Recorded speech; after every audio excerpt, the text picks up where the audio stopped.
Le printemps, c'est la saison des blessures en course à pied et avec le déconfinement qui s'annonce, ça va sûrement être encore pire que d'habitude. Donc je voudrais vous avertir et surtout vous donner les conseils pour vous éviter de tomber dans ce piège vous aussi.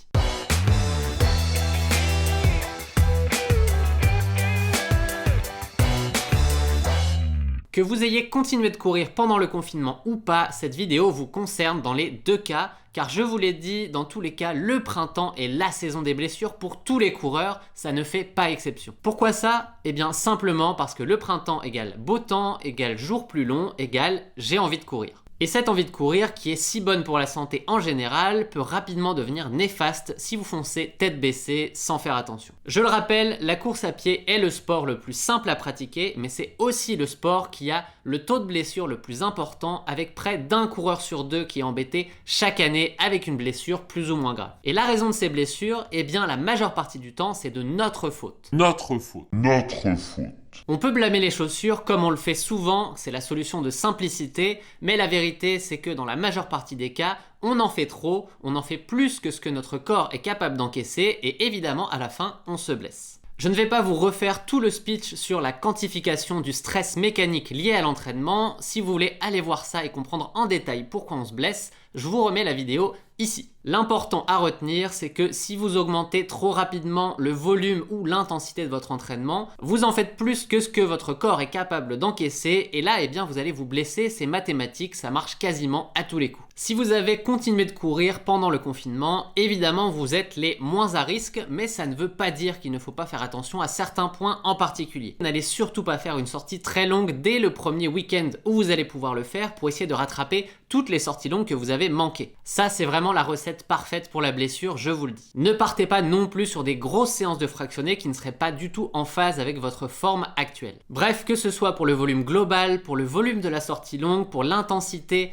des séances de fractionnés, on augmente tout graduellement. La règle pour le volume, c'est 10% maximum de plus chaque semaine. Ça n'est pas une règle qui est parfaite, mais dans la majeure partie des cas, ça permet vraiment de se limiter en faisant ce calcul pour être sûr de ne pas se blesser. Et si vous avez totalement arrêté de courir pendant le confinement, là c'est une autre histoire, il faut vraiment reprendre extrêmement progressivement avec des sorties qui vont être très courtes et très lentes au début. On parle de 15 à 20 minutes de footing sur la première sortie et vous allez pouvoir augmenter de 5 minutes environ à chaque footing ensuite. Seulement si vous vous sentez bien, évidemment, c'est la clé, on veut se sentir frais à la fin des footings, on ne veut pas arriver cramé, sinon ça veut dire qu'on va trop vite, qu'on augmente trop vite la durée de ces footings. Évidemment, comme toute reprise, elle se fait uniquement en endurance fondamentale. Et quand je parle d'endurance fondamentale, c'est votre endurance fondamentale actuelle, pas celle que vous aviez avant la coupure.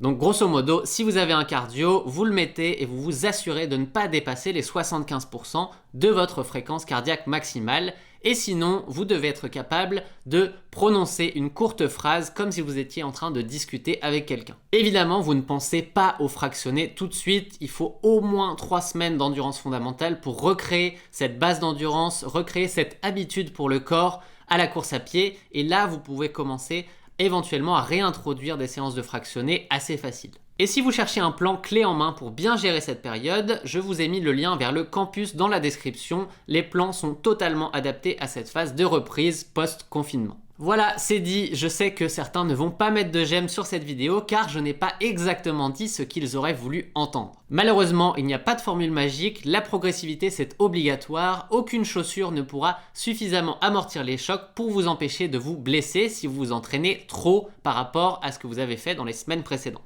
Après, je dois vous rassurer, ça va revenir assez vite, le confinement n'a pas duré 6 mois non plus, donc ne soyez pas trop inquiets avec ça. Dans quelques semaines, vous allez retrouver votre souffle, votre cardio, vos muscles, vos tendons, vos articulations vont se réadapter à la course à pied et là, tout va redevenir comme avant. Le corps n'oublie jamais à 100%, il faut juste lui laisser le temps de revenir au niveau tranquillement. Je vous souhaite donc de bien profiter de ce déconfinement, de profiter de votre course à pied et retrouver le plaisir de courir en nature. Mais je ne veux surtout pas vous retrouver dans les commentaires des prochaines vidéos blessés, ça serait vraiment dommage. Et pour finir, je voudrais vous laisser avec un complément à cette vidéo, la vidéo que j'avais faite qui donne 8 conseils pour éviter les blessures, je vous la remets ici et dans la description.